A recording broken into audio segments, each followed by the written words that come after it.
యేసుక్రీస్తు యొక్క నామమున మహిమ కలుగును గాక. మనం అలాగే నిలబడి ఉండగా దేవుని వాక్యాన్ని మనం చదువుతున్నాము. హెబ్రీయులకు రాసిన పత్రిక 6వ అధ్యాయము 1వ వచనం నుండి 3వ వచనం వరకు మనం చదువుతున్నాము. హెబ్రీయులకు రాసిన పత్రిక 6వ అధ్యాయము 1వ వచనం నుండి 3వ వచనం వరకు మనం చదువుతున్నాం. కాబట్టి నిర్జీవ క్రియలను విడిచి మారు మనసు పొందుటయు దేవుని యందు విశ్వాసమును బాప్తిస్మములను గూర్చిన బోధయు హస్త నిక్షేపణమును మృతుల పునరుద్ధానమును నిత్యమైన తీర్పును అని పునాది మరలవేయక క్రీస్తును గూర్చిన మూలోపదేశము మాని సంపూర్ణమగుటకు సాగిపోదుము. దేవుడు సెలవిచ్చిన ఎడల మనమలాగున చేయుదుము. దేవుడి వాక్యమును దీవించును గాక. ఆమేన్. ప్రార్థన చేస్తున్నా. మహోన్నతుడా, మహాగణుడా, సర్వాధికారి యేసు ప్రభువా, నీ పరిశుద్ధమైన శ్రేష్టమైన నామానికి వందనాలు, స్తోత్రాలు తండ్రి. ఈ సాయంకాల సమయంలో ప్రభువా మరి ఒకసారి నీ పాద సన్నిధిలో చేరి నీ నామాన్ని స్తుతించి ఆరాధించడానికి, నీ నామాన్ని గణపరచడానికి ప్రభువా మీరు మాకు ఇచ్చిన ఈ గొప్ప కృపను బట్టి నీకు స్తోత్రాలు ప్రభువా. ఈ 2025 సంవత్సరం అంతా కూడా ప్రభువా మీరు కాచి కాపాడి మమ్మల్ని సజీవులుగా ఉంచిన విధానాన్ని బట్టి నీకు వందనాలు, స్తోత్రాలు తండ్రి. అనేక పరిస్థితుల్లో ప్రభువా, సంతోషకరమైన పరిస్థితులు, దుఃఖకరమైన పరిస్థితులు ప్రభువా, విజయములు అపజయములు, ప్రతి పరిస్థితుల్లో నువ్వు మాతో ఉండి మమ్మల్ని ఎంతవరకు నడిపించావు. అందుని బట్టి నీకు స్తోత్రాలు తండ్రి. నిశ్చయంగా నాయన ఈ ఆరాధనలో ఇంతవరకు మీ కృపను తోడుగా ఉంచారు. ఈ సమయంలో చదవబడిన వాక్యం ద్వారా నాతో మీరు మాట్లాడండి, మహిమ పొందండి. యేసుక్రీస్తు పరిశుద్ధ నామములో ప్రార్థిస్తున్నాం తండ్రి. ఆమేన్. కూర్చోండి. మన ప్రభువును రక్షకుడైన యేసుక్రీస్తు పరిశుద్ధ నామమునకు మహిమ కలుగును గాక. మరి కూడి ఉన్న మీ అందరికీ ప్రభు అయిన యేసుక్రీస్తు నామములో నా శుభములు తెలియపరుస్తున్నాను.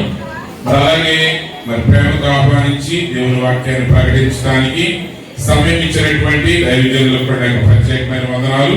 మరి అలాగే వేదిక అలంకరించిన ప్రెసిడెంట్ గారికి కూడా నేను ప్రత్యేకమైన వందనాలు తెలియపరుస్తూ ఉన్నాను. హల్లెలూయా. మంచిది. ఈ సమయంలో మరి ఇంతవరకు పాటల ద్వారా దేవుని నామాన్ని మనం గణపరిచాము. మరి చక్కటి సంతోషకరమైన సమయాన్ని మనం కలిగి ఉన్నాం. హల్లెలూయా. ఎందుకనగా అది దేవుని ద్వారా మనకి ఇవ్వబడింది. ప్రభునందు మనం ఆనందించుకోవాలన్న శక్తి పొందిందని దేవుని వాక్యం సెలవిస్తా ఉన్నది. మరి ఈ రోజు నా అంశం ఏంటంటే క్రీస్తులో సంపూర్ణత. క్రీస్తులో సంపూర్ణత అనే అంశాన్ని మీరు నేను పెట్టాలని ఆశపడుతున్నాను. మరి కొద్ది నిమిషాలు ప్రతి ఒక్కరు కూడా ఈ మాటలు జాగ్రత్తగా గమనించాలని ప్రేమపూర్వకంగా నేను మీకు మనం చేస్తా ఉన్నాను. ఇక్కడ అపోస్తలుడైన పౌలు హెబ్రీయులకు రాస్తున్న పత్రిక ఇది. హెబ్రీయులు అనగా ఎవరంటే ఆ నదిని దాటి అవతలికి వెళ్ళిన వాడు. చూడండి, మరి బైబిల్ గ్రంథంలో కొన్ని పదాలు వాడబడ్డాయి. హెబ్రీయులు, మరి ఇశ్రాయేలీయులు, యూదులు. చూడండి, అబ్రహాము హెబ్రీయులు. ఎందుకంటే అబ్రహాము దేవుని పిలుపుని విని మెసొపొతామియాను విడిచి ఆ నదిని దాటి దేవుడు చూపించే దేశానికి ఆయన వెళ్ళారు. అలాగే ఈ రోజు మనందరం కూడా ప్రభువైన యేసుక్రీస్తునందు విశ్వాసం ఉంచి మరి ఆయన యొక్క నామాన్ని అంగీకరించి మనమున్న ఆ పాత స్థితిని విడిచి మరి దేవునిలోనికి మనం వచ్చిన వారమై ఉన్నాం. కాబట్టి ఈ హెబ్రీయులతో ఆయన మాట్లాడుతూ ఉన్నాడు. అనగా ఈ రోజు దేవునిలోనికి మనం వచ్చిన తర్వాత మనం నిజంగా ఎటువైపు మన ప్రయాణాన్ని సాగిస్తున్నామో మనం చాలా జాగ్రత్తగా గ్రహించవలసిన వారమై ఉన్నాం. ఎందుకనగా దేవుడు ఆయన చేస్తున్న ప్రతి పనిలోనూ ఆయన ఒక ఉద్దేశాన్ని కలిగి ఉన్నాడు. ఆ ఉద్దేశాన్ని కనుక మనం గ్రహించకపోతే మనం చేసే పని వల్ల ప్రయోజనం ఏమీ కూడా లేదు. దేవుడు ధర్మశాస్త్రాన్ని ఇచ్చింది ఎందుకంటే ఆ ధర్మశాస్త్రాన్ని వారు నెరవేర్చలేక విధేయత కలిగి దేవుని మీద వారు ఆధారపడతారు అనే ఉద్దేశంతో దేవుడు వారికి ఆ ధర్మశాస్త్రాన్ని ఇస్తే వారు ఏం చేశారంటే ఆ ధర్మశాస్త్రాన్ని నెరవేర్చలేకపోయినా సరే నెరవేర్చినట్టుగా నటించడం మొదలు పెట్టారు. ఈరోజు క్రైస్తవ మతం కూడా ఎలా ఉందంటే ఆ నిజమైన స్థితి లేకపోయినా ఉన్నట్టుగానే కనబడుతున్నారు. ఒకసారి ఒక రాజు గారు ఉన్నారంట. ఆ రాజు గారికి సంతానం లేదు. రాజుగారికి సంతానం లేదు. అయితే ఆ రాజుగారు ఆయన తర్వాత ఆయన సింహాసనాన్ని ఎవరికి ఇవ్వాలి అనే ఒక ఆలోచన ఆయన కలిగి ఉన్నాడు. ఆయన మరి ఆలోచిస్తా ఉన్నప్పుడు ఆయన ఒక ఆలోచన తగ్గింది. అప్పుడు ఆయన ఏం చేశాడంటే ఆ మంత్రి గారిని పిలిచి మరి మంచి యవనస్తులందరినీ కూడా, జ్ఞానం కలిగిన వారందరినీ కూడా మీరు సమీకరించండి. ఎందుకంటే నేను వృద్ధాప్యంలోకి వస్తున్నాను, నా తర్వాత ఈ రాజ్యాన్ని నేను అప్పచెప్పాలి, కాబట్టి ఈ ప్రజల్ని మంచిగా చూసుకునే నాయకుడు నాకు కావాలి అని ఆయన ఆలోచన కలిగి ఉన్నాడు. చూడండి, నాయకత్వం అనేది అధికారం కాదు. నాయకత్వం అనేది ప్రజల యొక్క క్షేమం కొరకు పనిచేయటై ఉన్నది. అందుకే సోదరుడు విలియం బ్రహ్మం గారు ఏమన్నారంటే, నిత్య జీవం అనగా ఇతరుల కొరకు జీవించుటై ఉన్నది అన్నాడు ఆయన. యేసుక్రీస్తు ఈ లోకానికి వచ్చినప్పుడు ఆయన ఎప్పుడు కూడా తన కొరకు ఆయన ఏం చేయలేదు, కానీ ఆయన చేసిందంతా తండ్రి చిత్త ప్రకారంగా మరొక వ్యక్తి యొక్క ప్రయోజనం కొరకు ఆయన జీవించాడు. కాబట్టి ఆ రాజుగారు ఆయన ఆ ప్రజలందరినీ ఆహ్వానించాడు, యవనస్తుల్ని ఆహ్వానించి వారందరికీ ఏం చేశాడంటే కొన్ని విత్తనాలు ఇచ్చాడు. కొన్ని విత్తనాలు ఇచ్చి ఆ విత్తనాలు మీరు తీసుకుని వెళ్ళి ఈ విత్తనాలు మీరు నాటి చక్కగా మీరు సాగు చేయండి. 1 సంవత్సరం తర్వాత మీరు నా దగ్గరికి రండి, అప్పుడు ఆ పంటను ఎవరైతే చక్కగా సాగు చేశారో నేను చూస్తాను అన్నాడంట. వారందరూ కూడా వెళ్ళిపోయారు. ఒక్కొక్కరికి ఒక్కొక్క రకమైన విత్తనాలు ఇవ్వబడ్డాయి. మరి వాళ్ళందరూ కూడా ఆ సంవత్సరం అయిన తర్వాత వాళ్ళందరూ కూడా వచ్చారు. ఒక్కొక్కడు చక్కటి అందమైన పూల మొక్కలు తీసుకొచ్చారు కొంతమంది, మరొక వ్యక్తి అందమైనటువంటి మరి ఫల వృక్షాలను తీసుకుని వచ్చారు, మరొకరు కాయగూరల్ని తీసుకుని వచ్చారు. కానీ ఒక వ్యక్తి మాత్రం ఖాళీ కొండని తీసుకుని వచ్చాడంట. అయితే ప్రజలందరూ కూడా ఆ యొక్క వ్యక్తి అంటే చూసి, ఏంటో ఇలాంటి పనికిమాలోడు, మేము చూడ ఎంత చక్కగా దీన్ని చేశామని అనుకుంటున్నారు.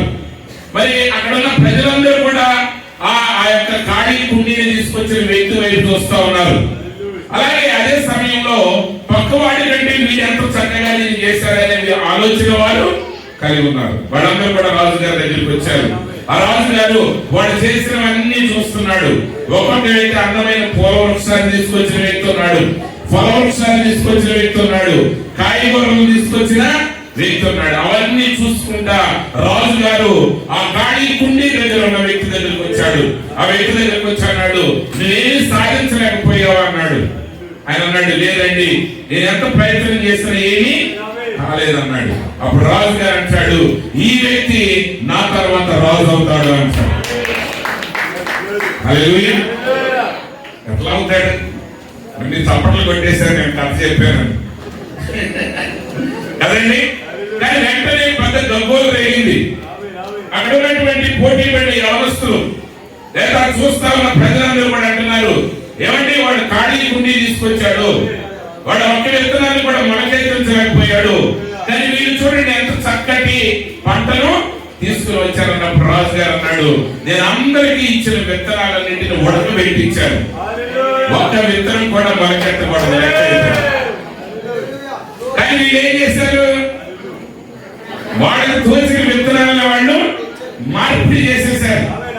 నిజంగా ధర్మశాస్త్రాన్ని చదివిన ప్రతి వాడు ఏం చేయాలంటే, వాడు విరిగి నలిగిన హృదయం కలిగిన వాడే ఆయన సన్నిధిలో మోకరించి, ప్రభువా ఇది మైండ్లో నా వల్ల కాదు, నేను నశించిపోతున్నాను, ప్రభువా నన్ను రక్షించని వారు కేకలు వేయాలి.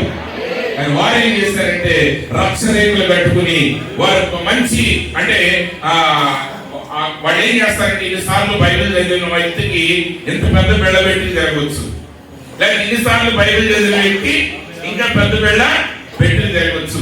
అంటే వాడు ఏది కాదో అది అయినట్టుగా వారు నటించుకుని మొదలు పెట్టారు. ఈరోజు అదే జరుగుతుంది క్రైస్తవ్యంలో.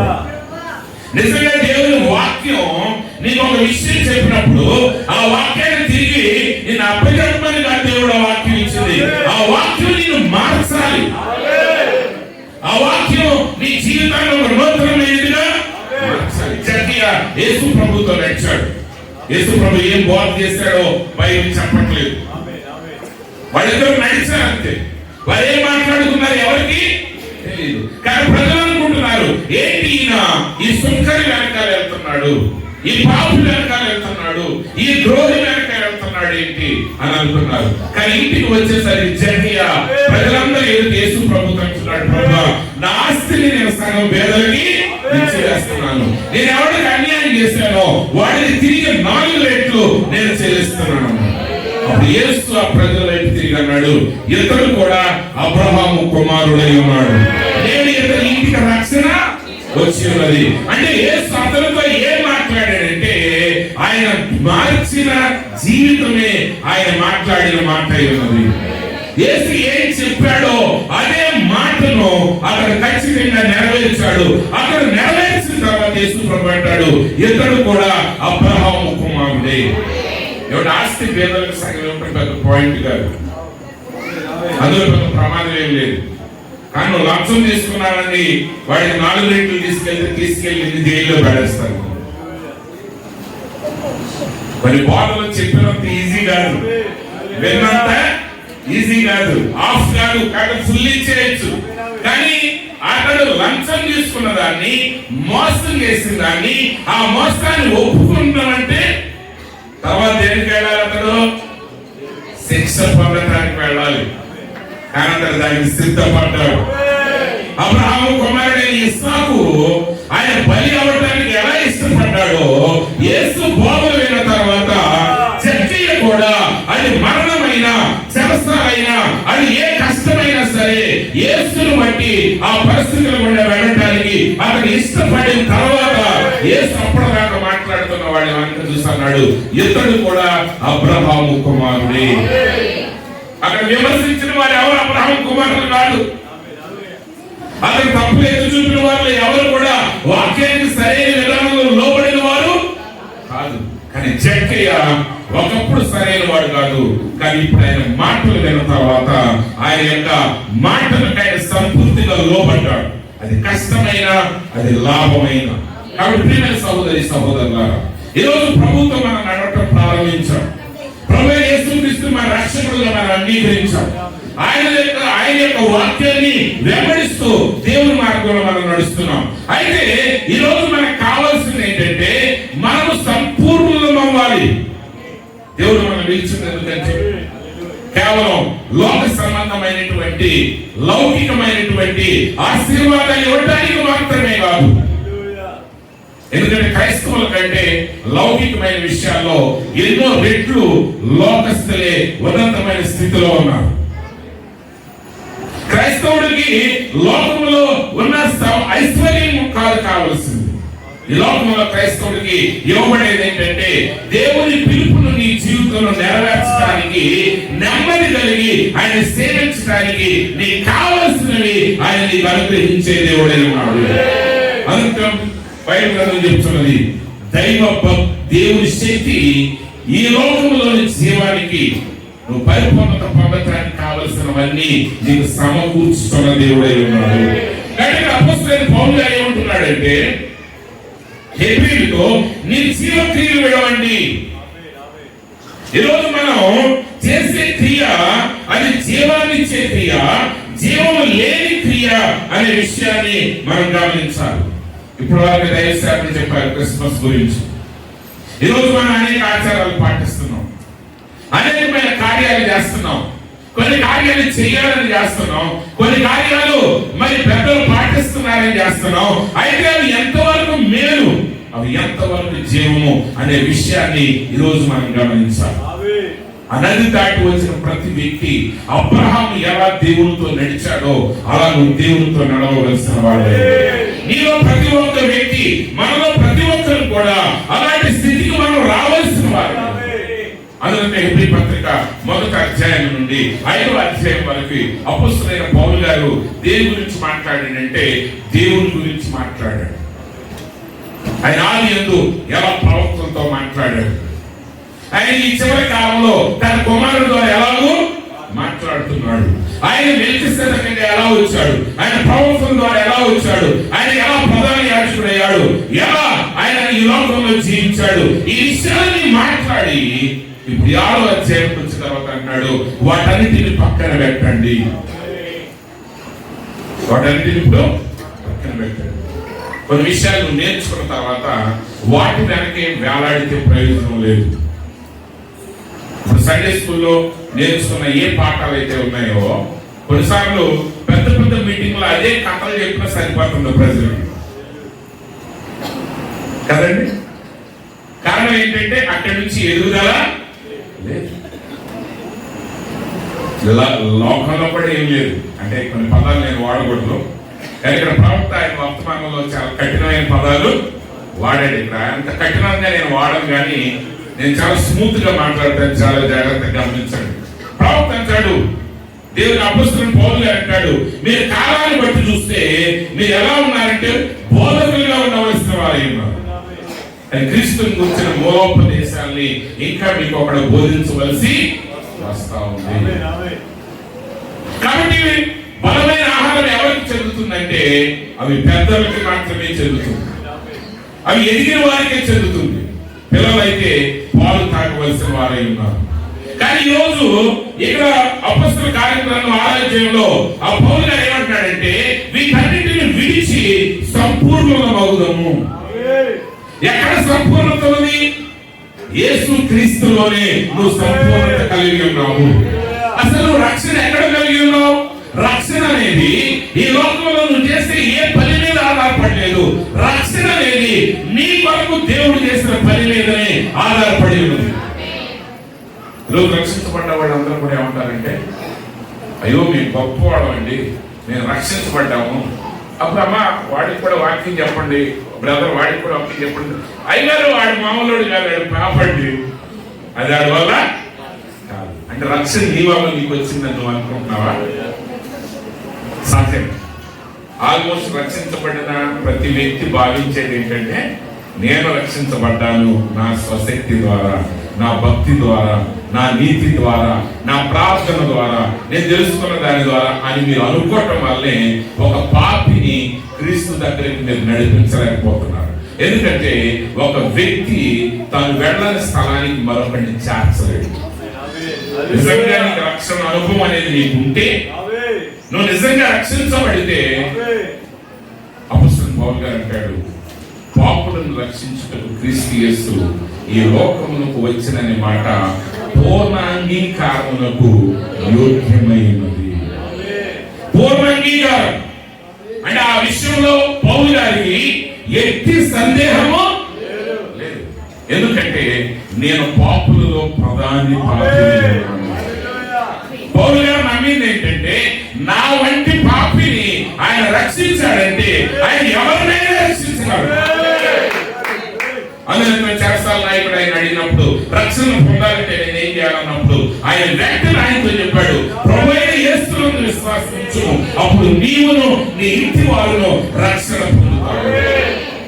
మిగిలిన భక్తులందరి యొక్క కోరిక వాళ్ళు ఎలా అంటారంటే, నేను కాబట్టి, నన్ను కాబట్టి ఆయన రక్షించాడు. ఈ పాపులు ఎవరు రక్షణ పొందడానికి యోగ్యులు కాదు. మనం ఏదో ఒకటి నేర్చుకుంటాం, మనం ఏదో ఒకటి తెలుసుకుంటాం, ఇంకా అంత మాత్రమే చాలు. ఇంకా మనం లోకంలో అందరికంటే ఉన్నతమైన వాళ్ళగా భావిస్తాం. ప్రవక్త ఎబ్రీయులకు రాసిన పత్రిక 5-6 అధ్యాయాలైన వర్తమానంలో ఆయన అంటాడు, బ్రహ్నాం టెంపరీ కాదు, బీ కేర్ఫుల్. బ్రహ్నాం గుడారమా, జాగ్రత్త. ఈరోజు మీరు ఎక్కడో ఉండటాన్ని బట్టి, మీరు ఎక్కడికో వెళ్ళటాన్ని బట్టి, మీరేదో తెలుసుకోవటాన్ని బట్టి మీరు పరిపూర్ణులు కాదు. మీ సంపూర్ణత క్రీస్తులో దాగి ఉన్నది. నువ్వు క్రీస్తులో ప్రవేశించాలి, నువ్వు క్రీస్తులో ఉండాలి. ఎందుకంటే నీ రక్షణ సంపూర్తిగా అది యేసుక్రీస్తు జరిగించాడు.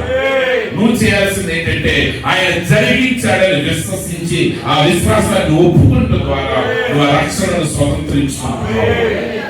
టెక్నికల్ గా చెప్పాలంటే, సాంకేతికంగా యేసుక్రీస్తు కల్వరి శిలువలో మరణించినప్పుడు ప్రతి వ్యక్తిని రక్షించాడు. కానీ దాన్ని గ్రహించిన వ్యక్తి మాత్రమే ఆ రక్షణని స్వాధీనం చేసుకోగలడు. Therefore, leaving the principles of doctrine of Christ, what's he saying?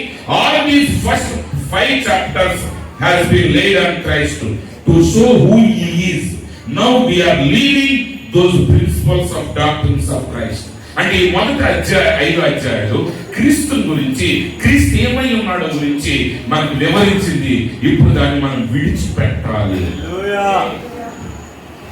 ఎప్పుడు క్రీస్తు గురించి తెలుసుకోవడం మాత్రమే కాదు, నువ్వు ఎక్కడికి వెళ్ళాలంటే దాన్ని దాటి వెళ్ళాలి. చూడండి, ఇక్కడ దేవుని ఉద్దేశం ఏమైనది? God's motive was to make man in his image, to fellowship with him. దేవుని యొక్క ఉద్దేశం ఏంటంటే మానవుడిని తన పోలిక చొప్పున తన స్వరూపం సృజించాలి. ఆ మానవుడు దాని సహవాసం చేయాలి.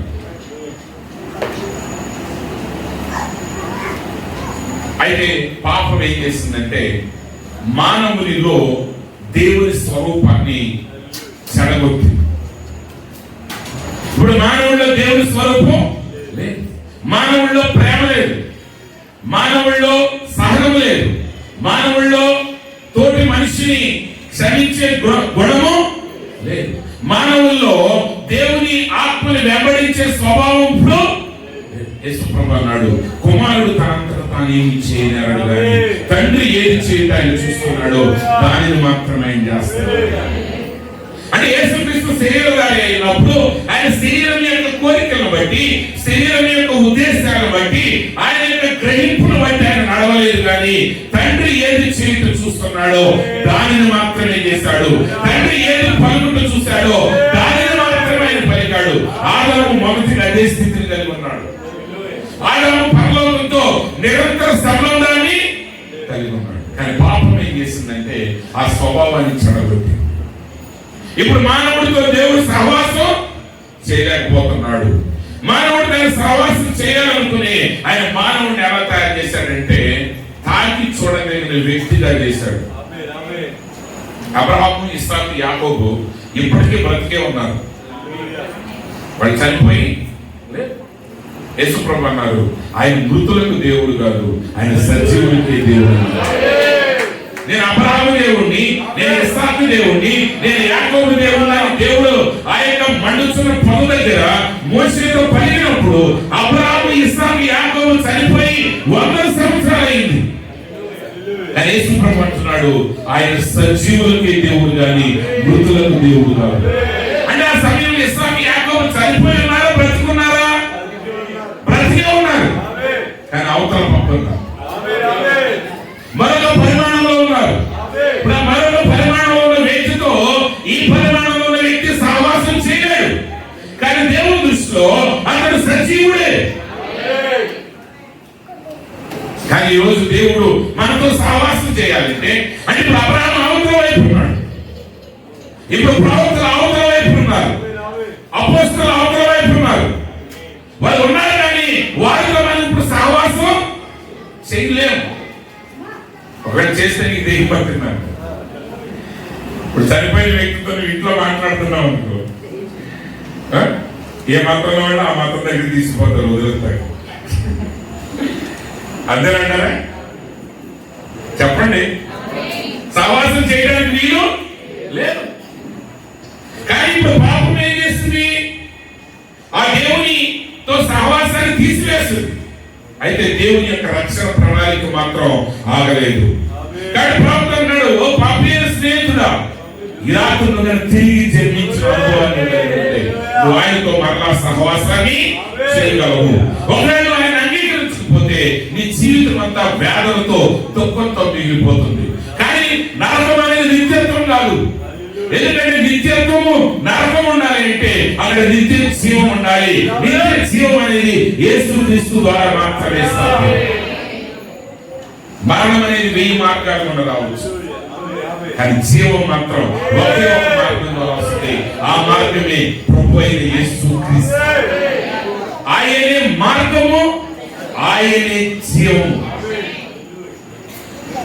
ఎలా ఉంటుందంటే నువ్వు ఎన్నడూ చూడని ఒక రాజుగారిని చూడటానికి వెళ్ళావు అనుకోండి. పలానా టైంకి రండి, పలానా ద్వారం ఒక వ్యక్తి ఉంటాడు, ఆయన మిమ్మల్ని తీసుకెళ్తాడు. చాలాసార్లు మనం ఏంటంటే ఒక మనిషి మన దగ్గరికి వచ్చాడంటే వాడిని చులకనగా చూస్తాం. ఒక మనిషి మన దగ్గరికి వచ్చాడంటే వాడు చులకన, వాడి పైన ఉన్నంతసేపే వాడికి ఘనతనిస్తాం. ఎందుకంటే నువ్వు చులకన, నీకు తెలియదు, నువ్వే చులకనగా చూసుకున్నావు కాబట్టి నీతో పలకరించేవాడు అందరూ చులకన అనుకుంటాడు. ఇప్పుడు ఆ రాజుగారే మామూలుగా వచ్చి ఆ ద్వారం దగ్గర నీతో మాట్లాడటం మొదలు పెట్టాడు అనుకోండి, నువ్వేమనుకుంటావు? అంటే పక్కన నేను రాజుతో మాట్లాడటానికి వచ్చాను, నా దగ్గర రాజుగారి అపాయింట్మెంట్ తరగతి. ఆ రాజుగారు ఆ వ్యక్తి నేను లోపలికి తీసుకెళ్లి ఆ రాజుగారి గదిలోకి తీసుకెళ్లిన తర్వాత ఆయన సింహాసనం మీద కూర్చున్నాడు అనుకోండి, అప్పుడు నువ్వేమనిపిస్తుంది? యేసు ప్రభు మార్గమే కాదు జీవానికి, మార్గము జీవం కూడా ఆయనే. ఆ జీవాన్ని చేరే మార్గం ఆయనే ఆ జీవమైన మార్గం. కాబట్టి నిత్యత్వానికి ఒకే ఒక మార్గం, ఆ మార్గం ఏంటంటే యేసుక్రీస్తు అయి ఉన్నాడు. కాబట్టి ఎప్పుడైతే నువ్వు యేసుక్రీస్తు అంగీకరించావో ఆయన నీకు నిత్య జీవం ఇస్తున్నాడు. ప్రభు అంటున్నాడు, నా జీవము నీకు ఇస్తున్నాను. ఆ జీవమే నిత్య జీవమే, అదే ఎటర్నల్ జోయి అనగా దేవుని జీవం. నీకు నాకు ఇచ్చే జీవం ఏంటంటే భౌతికమైన జీవం కాదు, ఆయన సొంత జీవాన్ని ఆయన మనకి ఇస్తా ఉన్నాడు. కాబట్టి మనం ఏం చేయాలి? పరిపూర్ణత్వానికి రావాలి. నువ్వు నది దాటితే సరిపోలేదు, నువ్వు బాప్తిసం తీసుకుంటే సరిపోలేదు, నువ్వు సమయానికి వచ్చి వెళ్తూ ఉంటే సరిపోలేదు. కానీ నువ్వేం చేయాలంటే ఆ నిత్యత్వంలో నువ్వు వెళ్ళాలంటే దేవుని గురించి తెలుసుకుంటే సరిపోలేదు. చోట కొన్ని సిద్ధాంతాలు ఉంటాయి, ఆ సిద్ధాంతాలు పాటించేసి మేము పరిపూర్ణమి అయిపోయాం. చాలాసార్లు ఇంజనీరింగ్ పట్టా చేతికి రాగానే, డాక్టర్ పట్టా చేతికి రాగానే ఇంక మేము ప్రపంచాన్ని ఏలేస్తాం అనుకుంటారు. తర్వాత ఏమి ఉండదు, ఎందుకంటే నీ జేబులో ఉన్న కాగితం ఏం చేయలేదు, నీ లోపల ఉన్న విజ్ఞానం మాత్రమే నిన్ను ఉన్నతమైన స్థితికి తీసుకెళ్ళగలదు. కానీ తెలుసుకుంటే ఉపయోగం ఏమి? ఒకసారి మా డాక్టర్ గారు అన్నారు, ఆయన ఏమన్నారంటే, ఏమండి పాస్టర్ గారు, ఎవరు కూడా డాక్టర్ గారికి వచ్చిన గోల్డ్ మెడల్ బట్టి హాస్పిటల్కి రాదు. డాక్టర్ గారికి గోల్డ్ మెడల్ వచ్చిందని హాస్పిటల్ కట్టి ఆ బోర్డు మీద గోల్డ్ మెడల్ వేసినంత మాత్రం చేత ఆ ఊరి పేషెంట్లంతా పరిగెత్తుకుని రాదు. ఒక పేషెంట్ వస్తాడు, వాడికి జబ్బు తగ్గితే వాడు ఇంకో పేషెంట్ చెప్తాడు, ఆ డాక్టర్ గారు మంచిగానే చూస్తున్నాడు. లేదు ఒక డాక్టర్ ఒక పేషెంట్ మీద డాక్టర్ గారు అరిశాడు అనుకోండి, అడిగి 100 మందికి చెప్తాడు. తగ్గితే ఒకటికి చెప్తాడు, డాక్టర్ గారు అరిస్తే మాత్రం వాడికి మంచోడు కదండి, అది కేకలేసేస్తాడు, వాడికి కోపం ఉంటుంది అని 100 మందికి చెప్తాడు. ఇక్కడ 50 గోల్డ్ మెడల్కి సంబంధం లేదు. ఒక పేషెంట్ ని డాక్టర్ ఎలా ట్రీట్ చేస్తున్నాడు అన్న దానిని బట్టి తర్వాత ఆయన పేరు ప్రఖ్యాతులు పెరుగుతాయా తగ్గుతాయి అనేది ఆధారపడు. అంతేగాని ఆయనకు వచ్చిన మార్కులు కాదు, ఆయనకు వచ్చిన గోల్డ్ మెడల్ కాదు. ఈ మాట డాక్టర్ గారే చెప్పారు. అట్లాగే నువ్వు ఎంత భక్తి నేర్చుకున్నావు అనేది ముఖ్యం కాదు, నువ్వు నేర్చుకున్న దాంట్లో నువ్వు ఎంత జీవిస్తున్నావు అనేది ముఖ్యం కాదు. నువ్వు జీవించడం ద్వారా నీ పక్క వ్యక్తికి ఎంత ప్రయోజనం అనేది ముఖ్యం. ఈరోజు ప్రాబ్లం ఏంటంటే రిలేషన్ ఉండదు, భక్తి పెరుగుతున్న కొలది ఎవరిష్టం మీదకి వెళ్ళి ఊరికి కనపడమని కూర్చుంటారు.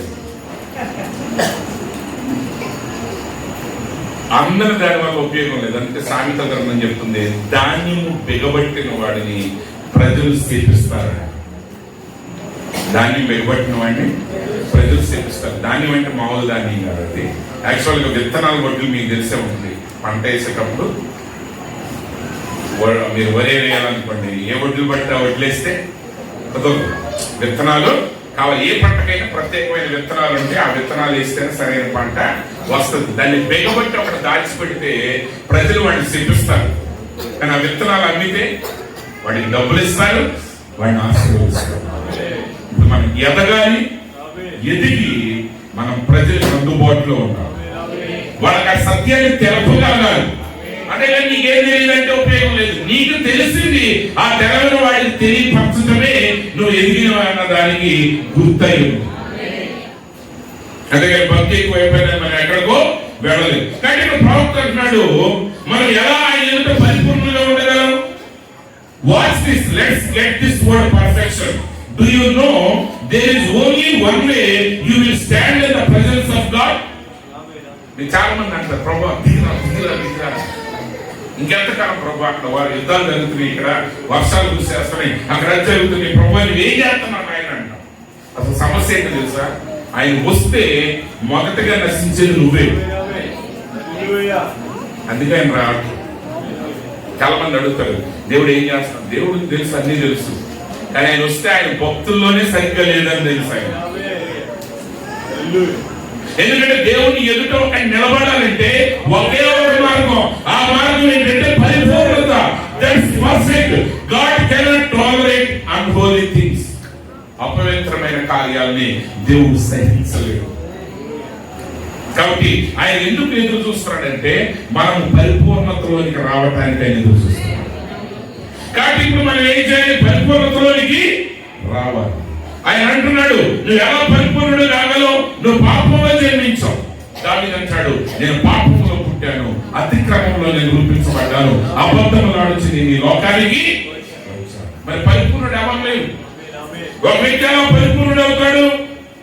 నువ్వు దేనిని బట్టి, ఈ లోకంలో నువ్వు చేసే ఏ కార్యాన్ని బట్టి నువ్వు పరిపూర్ణత సాధించలేవు.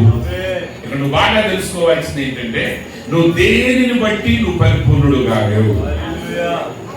ప్రవక్త అంటున్నాడు, ఇంకొక చాలా ఉదాహరణ చెప్పారు, అవన్నీ నాకు చెప్పడానికి సమయం చాలు, కానీ ఒక ఉదాహరణ ఏంటంటే ఆయన ఏమన్నారంటే, నన్ను పుట్టగానే ఒక గదిలో పెట్టి నన్ను ఎవరు చూడలేకుండా చేసి నాకు ఒక 100 కోట్ల రూపాయలు ఆస్తుంటే ఆ ఆస్తంతా నేను పేదలకు ఇచ్చేసి నేను పుట్టినరోజు నుంచి చచ్చిపోయే వారికి నేను ఏ మనిషిని చూడకుండా, ఏ చెడ్డ ఆలోచన రాకుండా, ఏ పాపం పని చేయకుండా నేను మరణించిన ఇంకా నేను పాపిని. ఎందుకంటే పరిశుద్ధత యేసుక్రీస్తులో విశ్వాసం ఉంచడం ద్వారా. నువ్వేదో సిగరెట్లు తాగకపోవడం వల్ల, నువ్వేదో మద్యం తాగకపోవడం వల్ల నువ్వు పరిపూర్ణుడు కాదు. నువ్వు మంచి వ్యక్తి అంతే, నువ్వు మంచి వ్యక్తి అంతవరకు, కానీ పరిశుద్ధుడివి కాదు. దేవుని ఎదుట నిలబడే పరిశుద్ధుడు నువ్వు కావు. కాబట్టి ప్రవక్త అంటున్నాడు, నేను ఒకవేళ అలా చేసిన నేను పాపిని. అయితే ఇప్పుడు దేవుడు ఎలా మనం పరిపూర్ణం చేస్తున్నాడు? ఎలా పరిపూర్ణం చేస్తున్నాడంటే, హెబ్రీయులకు రాసిన పత్రిక 9వ అధ్యాయం చెప్తా ఉంది, 11వ వచనం. హెబ్రీయులకు రాసిన పత్రిక 9వ అధ్యాయం 11వ వచనం. అయితే క్రీస్తు రాబోతున్న మేలుల విషయమై ప్రధాన యాజకుడుగా వచ్చి తానే నిత్యమైన విమోచన సంపాదించి హస్తకృతము కానిది, అనగా ఈ సృష్టి సంబంధము కానిది, మరి ఘనమైనది పరిపూర్ణమైనదైన గుడారము ద్వారా దేవుడు గుడారాన్ని తీసుకొచ్చాడు. మనం కట్టే గుడారం కాదు. మీరు చాలా మంది ఇస్రాయేల్లో పనిచేసి వచ్చిన వాళ్ళు ఉన్నారు ఇక్కడ, అయితే ఇస్రాయేల్ యొక్క దేవాలయం ఫోటో చూసిన వాళ్ళు ఉన్నారు. అది ఎంతో విస్తారమైంది కదండి, ఎంతో పెద్దది, ఈ గుడి కంటే పెద్దది, అవునంటారా? Okay, very good. దాన్ని అక్కడ వచ్చిన తర్వాత ఇప్పుడు మాట్లాడదాం. ఇప్పుడు క్రీస్తు ఏమై ఉన్నాడు? ఆయన ఈ సృష్టి సంబంధమైన ఆలయం కాదు, ఆయన ప్రకృతి సంబంధమైన ఆలయం కాదు. మోషే కట్టిన ప్రత్యక్ష గుడారం కానీ, సొలొమోను నిర్మించినటువంటి ఆ దేవాలయం కానీ నిజమైన దేవుని సంపూర్తిగా చూపలేకపోయింది. కాబట్టి క్రీస్తే ఇప్పుడు ఆయన ఎలా వచ్చాడంటే, హస్తకృతము కానిది ఈ లోక సంబంధము కాని గుడారమయ్యాడు. అంటే ఇప్పుడు దేవుని గుడారం ఎవరంటే యేసుక్రీస్తే. ఇప్పుడు ఆ యేసుక్రీస్తు ఆయన గుడారం ద్వారా ఆయన ఏం చేశాడంట? మేకల యొక్క కోడెల యొక్క రక్తముతో కాక తన స్వరక్తముతో ఒక్కసారి పరిశుద్ధ స్థానంలో ప్రవేశించారు. అనగా మేకల యొక్క ఎడ్ల యొక్క రక్తమును మైలపడిన వారి మీద ఆవు దూడ బూడిద చల్లుటయు శరీర శుద్ధి కలుగునట్లుగా వారిని పరిశుద్ధపరిచే ఎడల నిత్యుడవు ఆత్మ ద్వారా తను తాను దేవునికి నిర్దోషంగా అప్పగించుకున్న క్రీస్తు యొక్క రక్తము నీ జీవ క్రియలను విడిచి జీవము గల దేవుని సేవించుటకు మీ మనస్సాక్షిని ఎంతో ఎక్కువగా శుద్ధి చేయను. ఇప్పుడు యేసుక్రీస్తు యొక్క రక్తం ఏం చేస్తుందంటే మనల్ని శుద్ధి చేస్తుంది. ఆ గుడారంలో నుండి వచ్చిన ఆ రక్తం మనల్ని శుద్ధి చేస్తుంది. అదంటే 10వ అధ్యాయం 12వ 14వ వచనం చెప్తున్నది, ఒక అర్పణ చేత ఈయన పరిశుద్ధపరచబడి వారిని సదాకాలమునకు సంపూర్ణులుగా చేసి ఉన్నాడు. అంతకుముందు అర్పణలు, బలులు అవి వారి మనస్సాక్షిని శుద్ధి చేయలేకపోయాయి. నువ్వు నిజంగా ఆ ప్రాకారంలో ఉన్నట్లయితే, ఆ పరిశుద్ధ స్థలంలో ఉన్నట్లయితే నువ్వు పరిపూర్ణుడు కాలేవు. కొంతమంది ఉంటారు, ఎక్కువ మంది ఉంటారు, కొంతమంది కాలేదు. ఏదైనా బాధ వచ్చినప్పుడు 3 రోజులు 4 రోజులు ఉపవాస ప్రార్థనలో ఉంటారు. శుభ్రంగా తల స్నానం చేస్తారు, ఇల్లంతా శుభ్రంగా చేస్తారు, రేడియోలు కట్టేస్తారు, టీవీలు కట్టేస్తారు, ఏమి మాట్లాడతారు. ఆ 3 రోజులు ప్రార్థన చేసిన తర్వాత, ఆ సమస్య తీరిన తర్వాత మనకి మామూలు. అంటే ఆ భక్తి ఎంతవరకు? కొద్దివరకే. ప్రతి మతం కూడా అది పరిపూర్ణత వాడికి ఇవ్వలేకపోతుంది. కానీ యేసుక్రీస్తు ఆయన ఒక్క అర్పణ ద్వారా సదాకాలము మనల్ని పరిపూర్ణులు చేస్తున్నాడు. కాబట్టి ఆయన ఏం చేస్తున్నాడు? దేవుడే ఆయన క్రీస్తులో గుడారంగా మారాడు. ఇప్పుడు దేవుడు ఎక్కడ ఉన్నాడంటే యేసులో ఉన్నాడు. ఆయన యేసులో దాగి ఉన్నాడు. దైవత్వం యొక్క సర్వ సంపూర్ణత శరీరముగా క్రీస్తులో కుమ్మరించబడి ఉన్నది. క్రీస్తు ఆత్మ యొక్క సంపూర్ణత ఎక్కడ కుమ్మరించబడిందంటే సంఘములో కుమ్మరించబడింది. అనగా ఆయనలో ఉన్న వారికి కుమ్మరించబడింది. కాబట్టి క్రైస్ట్ రివీల్డ్ గాడ్.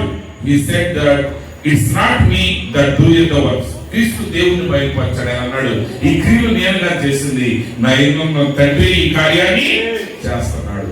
ఇప్పుడు now his church is supposed to manifest God, to show what God is. See what we do. ఇప్పుడు సంఘం ఏం చేయాలి? దేవుణ్ణి ప్రత్యక్షపరచాలి. దేవుడు ఏమై ఉన్నాడో అనే దాన్ని లోకానికి మనం చూపాలి. అయితే గ్రహిస్తున్నారా? ఏం చేస్తున్నాం మనం? Organize our selves and I am nothing to do with them. They are Methodists, they are Presbyterians. I don't want nothing to do with them. I am Baptist, I am Pentecostal. You are lost with them kind of a motive, right? మేము అదండి, ఆడకి మాకు సంబంధం లేదు. మేము ఇదండి, ఏళ్ళకి మాకు సంబంధం లేదు. క్రైస్తవులు బ్రాడ్ మైండ్తో ఆలోచించడం నేర్చుకోండి. నిజంగా క్రీస్తు యొక్క నిజమైన ఆత్మ నీకు వస్తే ప్రతి వ్యక్తి అడల దైవికమైన ప్రేమను మనం ప్రార్థిస్తాం. కానీ మనమేం ఎడగొట్టుకుంటున్నాం. ఒకసారి ఒక పాస్టర్స్ మీటింగ్ జరిగింది. ఒక పాస్టర్స్ మీటింగ్ నేను అటెండ్ అయ్యాను. అంటే అది అన్ని డెనామినేషన్ జరిగింది. సరే, సహజంగా మన దేశంలో ఉన్న ఒక పెద్ద జబ్బు ఏంటంటే మీరు ఏమిట్లు అని అడుగుతాడు. ముందు ఏం కావాలి? మన ఏంటి అనేది కావాలి. వీడు ఏం చేస్తాడనేది అవసరం లేదు. ముందు వీడు ఏం పని చేస్తాడనేది అవసరం లేదు. ఇతనికి ఎంత నాలెడ్జ్ ఉన్నది. ఒకసారి నేను ఒక చోట మీటింగ్కి వెళ్ళాను. ఆ సంపెద్దగా కూర్చుని 100 ప్రశ్నలు వేస్తున్నాడు. మీ పేరేంటి? మీ ఇంటి పేరు? మీ మేనమామల పేరు? ఇది ఏ ఊరు? ఎందుకంటే కొన్ని ఇంటి పేర్లు 4-5 పొలాలకు ఉంటాయి. అంటే ఈ ఏరియాలో ఉంటే అది ఒక పొలం, ఆ ఏరియాలో అయితే అది ఒక పొలం. అంటే ఆయన వెతుకుతున్నాడు అనమాట నా పొలాన్ని కనుగొంటాను. ఎందుకంటే అది దొరకపోతే ఇక్కడ శాంతి ఉంటుంది. మరి ఆయన ఎవరో క్రైస్తవుడేనా? కాదు. క్రైస్తవుడు కాదు. ముందు మనకి డిఫరెన్స్ కావాలి. ఇప్పుడున్న పరిశుద్ధులందరి కాళ్ళకి ఆనందం పరలోకానికి వెళ్తున్నందుకు కాదు, వాళ్ళు నరకానికి వెళ్తున్నారు. ఎందుకంటే వీళ్ళకి ఆనందం ఈడెళ్తున్నందుకు కాదు. అంతేనా? ఈరోజు అతి పరిశుద్ధులందరూ ఇట్టాగే మాట్లాడుతున్నారు. వాళ్ళ మాటలు కాము జాగ్రత్తగా ఏనంటే వాళ్ళు అంటారు మనం మాత్రం వెళ్తున్నాం, వాళ్ళందరూ పోయారు, ఏడుతూ ఉంటారు. దాని గురించి ప్రవక్త ఏం చెప్పండి, నేను తర్వాత వెళ్తాను జాగ్రత్తగా. సరే, ఒక పాస్టర్ గారు అడిగారు, ఏమండి మీ పేరేంటి అన్నాడు. నేను జాస్ట్రాను. ఓకే, మీది ఏ డెనామినేషన్? నేను అన్నాను ఏ డెనామినేషన్ నాకు లేదండి. ఏ డెనామినేషన్ నాకు లేదు. ఆయన అన్నాడు ఏ డెనామినేషన్ లేకుండా కుదురుతుంది, ఏదో ఒక డెనామినేషన్ నువ్వు ఉండాల్సిందే. ఈ డెనామినేషన్ పేరు చెప్పాను. అప్పుడు నేను ఆయనతో మాట్లాడినా, అక్కడికి వెళ్తేనే వర్ణ సమస్య, ఇక్కడికి వస్తే వర్గ సమస్య. ఏం క్రైస్తవుని అన్న చాలదా? ఇప్పుడు ఏమన్నా మన ఇద్దరు వ్యాపారంలోకి దిగుతున్నావా, లేకపోతే మన ఇద్దరు ఏమన్నా బిజినెస్ స్టార్ట్ చేస్తున్నావా, లేకపోతే ఏమన్నా వివాహాల సంబంధాలు ఏమైనా కుదుర్చుకుంటున్నావా? ఇప్పుడు అంత అవసరమా? ఇప్పుడు ఫర్దర్ గా ఏదన్నా ముందుకెళ్తా ఉంటే సరే మీదే ఉండండి ఏదన్నా అడిగాడు, కనపడగానే నా వర్గం ఎందుకు, నా వర్గం ఎందుకు అతనికి అంటే ఏదో గ్రూప్ కావాలి. మెసేజ్ లో కూడా అదే పరిస్థితి అయిపోయింది. మీ గ్రూప్ ఏంటి, మీ నాయకుడు. ఇప్పుడు కనపడగా అంత అవసరమా? ఇప్పుడు ఆటో ఎక్కుతున్నాం అనుకో, ఆటో ఆయన అడగాలి, ఏమన్నా ఇది దాన్ని ఏమంటారు, రేవు దాకా వెళ్ళద్దా లేదని అడగాలి. కానీ ఎక్కేసి ఏంటి సార్ మీ పేరేంటి, మీ మేనమాల గోత్రం ఏంటి, మీ అమ్మగారి గోత్రం ఏంటి, మీది ఏ ఊరు, మీది ఏ కులం, గవర్నమెంట్ ఏంటెందుకు శుభ్రంగా తీసుకెళ్తా లేదు చూడు. అది నీ వర్ణం అయినా అది తోలతో రాదనుకో. వర్ణం వర్గం ఎందుకు అక్కడ అంత అవసరమా? కానీ పోతుందా మనుషుల్లో, పోట్ల పరిసయ్యకి శాస్త్రులకి సత్తుగారికి ఇదే గొడవ. మొత్తం కలిసి వచ్చి పౌలు గారి మీద కేసేశారు. కానీ పౌలు గారు సగంలోకి వచ్చిన తర్వాత అర్థమైంది సగం మంది ఎవరో పరిశీలన ఉన్నారని. ఆయన లేచి అన్నాడు, నా బ్రదర్స్ ఈయన పరిశీలన వీళ్ళ మీద కేసేశారు అనగానే ఆడలో సగం బ్యాచ్ టీం. ఏంటి వర్గం అంతా ఒకటి కాదు, అంత వర్గం కూడా ఒకటి కాదు. గోదావరి జిల్లా కూడా ఒకటి కాదు, ఒకటి తూర్పు ఒకటి పడవ, ఒకటి ఇగువ ఒకడు, ఒకటి నలుపు ఒకడు. వర్గాలు ఓట్ల ఎందుకు ఓట్లేదు? నువ్వు నిజంగా క్రీస్తులోకి వెళ్ళాలా? నువ్వు నిజంగా క్రీస్తులోకి వెళ్తే ఆయన ఆత్మీయత రహితుడై ఉన్నాడు, ఆయన అల్ఫా ఒమేగా అయి ఉన్నాడు, ఆయనే సర్వమై ఉన్నాడు, ఆయనలో నుంచి ప్రతి ఆత్మ ఆయనై ఉన్నాడు. దానికి వర్గం లేదు, వర్ణం లేదు, దానికి దేశం. నేను ఇంకా గ్రహింపు కలిగి ఉన్నా ఉంటే నేను అక్కడికి వెళ్ళాలా? నేను ఆ పరిపూర్ణత ఇంకా రాలేదు. నువ్వు చర్చి వరకు వచ్చావు, నువ్వు క్రీస్తు గురించి తెలుసుకుంటున్నావు, ఉపదేశాలు వింటున్నావు, సత్యాలను తెలుసుకుంటున్నావు, కానీ అలా నువ్వు మారలేదు. ఆయన వలయం మారకపోతే, ఆ వేద సత్యం నీ జీవితంలో ప్రతిఫలించకపోతే ఆయన ఎదుట నీవు నిలవచాలవు. చాలా ఫాస్ట్ గా కింద చెప్పారు, మీటింగ్ జరుగుతుంటే సెల్ ఫోన్ పట్టుకుపోతున్నారు. అది ఆర్డినరీ విషయం, అసలు అది విషయమే కాదు, అంతకంటే ఘోరాలు నేరాలు చేస్తున్నారు. కాకపోతే చెప్పడానికి మర్యాద ఉంటుందని అంతవరకు చెప్పి వదిలేస్తున్నాను. ఎన్ని ఘోరాలు జరుగుతున్నాయి ఈయన చెప్పుకొచ్చాడు. చెప్పుకోవడానికి మాట్లాడితే మా ఆర్గనైజేషన్ పేరు ఇది, మా గుంపు పేరు ఇది, మా యొక్క వర్గం పేరు ఇది. నీ రక్షకుడి పేరేది? నేను రక్షించింది ఎవరు? నీ కొరకు ప్రాణం పెట్టింది ఎవరు? నేను స్వస్థపరిచేది ఎవరు? నేను నిత్యత్వాన్ని తీసుకువెళ్ళేది ఎవరు? ఈ పేర్లు కాదు. నువ్వు నేను అది ఇది అన్నప్పుడు you are lost with them kind of your motive. అలాంటి ఉద్దేశాన్ని కలిగి ఉంటే వాళ్ళతో పాటు నువ్వు నశించిపోయావు. Who can brag, who can say anything? ఎవరు చెప్పగలరు? నేను అది చేశాను, నేను ఇది చేశాను ఎవరికి చెప్పగలరా? ప్రవక్త ఒకసారి ఆయన ఒక రెస్టారెంట్కి వెళ్ళారు. ఆయన రెస్టారెంట్కి వెళ్ళినప్పుడు అక్కడ ఒక పోలీస్ అధికారి ఒక 20 ఏళ్ళ అమ్మాయి మీద చేసి అక్కడ స్లాట్ మెషిన్స్ అవి ఉంటాయి, జోదం మన దేశంలో చెప్పాలంటే మట్క అనేది అంటా ఉంటారు ఆ టైంలో, కానీ అది కాదు, ఆ జోదం ఆడుతున్నాడు. ప్రవక్త అనుకుంటున్నాడు, ఏంటి నేను పోలీస్ ఆఫీసర్ అయి ఉండి ఆ చట్ట వ్యతిరేకమైన పనులను ఆపాల్సిన వ్యక్తి అయి ఉండి ఆ పని ఎలాగో చేస్తున్నాడు. ప్రభు నువ్వేం చేస్తున్నావు?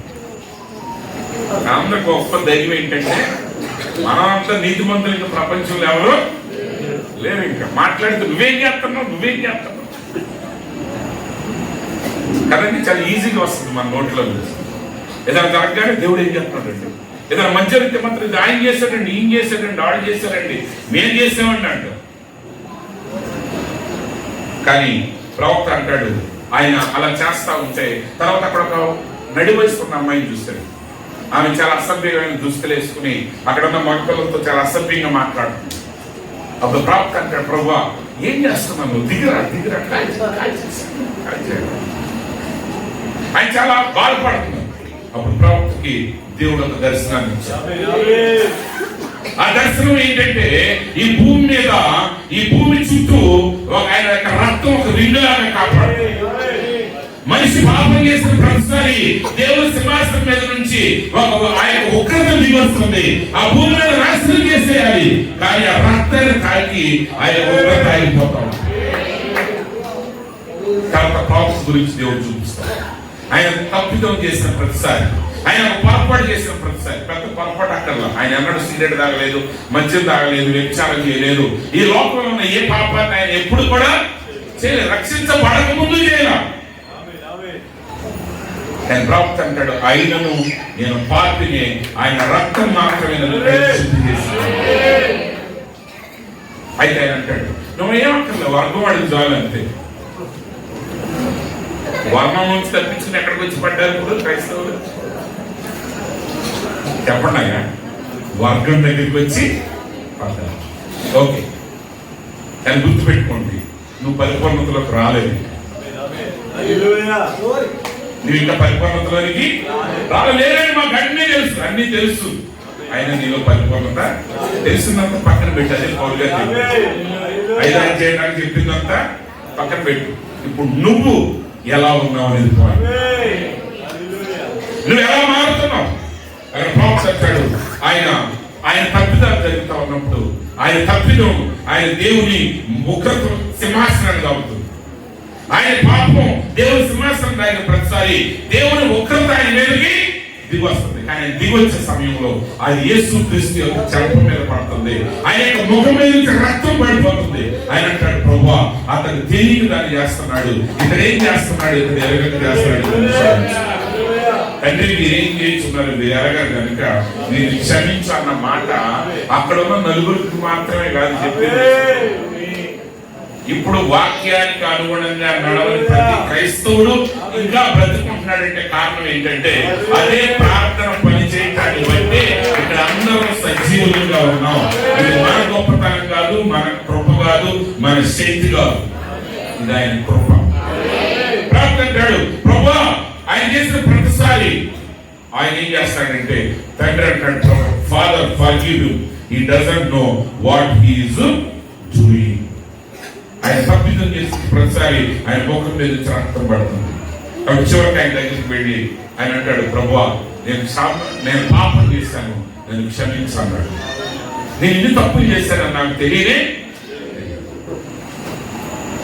అప్పుడు ప్రభు అంటాడు, ఆయన జాగ్రత్తగా he took his hand and patted his side, took his finger and wrote pardon on my book, threw it over behind him the sea of forgetfulness.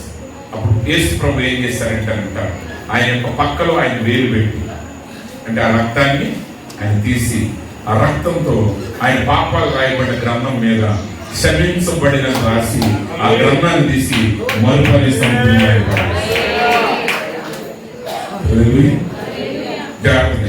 I watched with a little bit. And then గమనిస్తాను. And he said, now I forgive you, but you want to condemn her. అందరం మనకు అనే సముద్రం దాకా చదివేస్తూ వదిలేస్తున్నాను. ఎప్పుడు praise ప్రభు అంటాడు, okay ఇప్పుడు నేను నిన్ను క్షమించాను. ఆమె కానీ నువ్వేం వాడుతున్నావు, ఆమె శిక్షించాలి నువ్వు వాడుతున్నావు. ఇప్పుడు రక్షించబడ్డ ప్రతివాడి కోరిక ఏంటి, ఎస్పెషల్లీ మనవాడి కోరిక ఏంటంటే కాలిఫోర్నియా ఎప్పుడు మునిగిపోతా, అమెరికా ఎప్పుడు కాలిపోతుంది. అది కారణం మన వాట్సాప్ స్టేటస్ లో పెట్టుకోవచ్చు, ఇదిగో జరిగింది. జాగ్రత్త, ఆయన కృప కలిగిన దేవుడే. ఈ సంగతి యోనాకి తెలిసే పారిపోయాడు. అర్థమైందా? చెడు కొరకండి, చెడు కోసం ఆశపడమాకండి, మీరు జరగటానికి చూడండి, మీరు క్షమించండి. మీరు మాత్రం ప్రభువా అయ్యా నా పాపాన్ని క్షమించయ్యా అంటారు. తెలిసిన ప్రభావం కానీ ఏమంటారు మీకు తెలుసు అలా నేనేం చెప్పక్కర్లేదు కదా. Now I forgive you, but you want to condemn her. See, చూసారా, said you are forgiven, but what about her? కానీ ఆమె సంగతి ఏంటి? You want to blow her up. ఆమె మొక్కలు చేయాలంటున్నావు. You didn't want her to live. ఆ బ్రతకడం నీకు ఇష్టం లేదు. అప్పుడు ఆయన అంటాడు, I thought, ఆయన అనుకుంటాడు, ఓ దేవా క్షమించాను. I didn't mean to think that. I didn't want to do that. I didn't want to do that. ప్రభువా, నా ఉద్దేశం అది కాదు.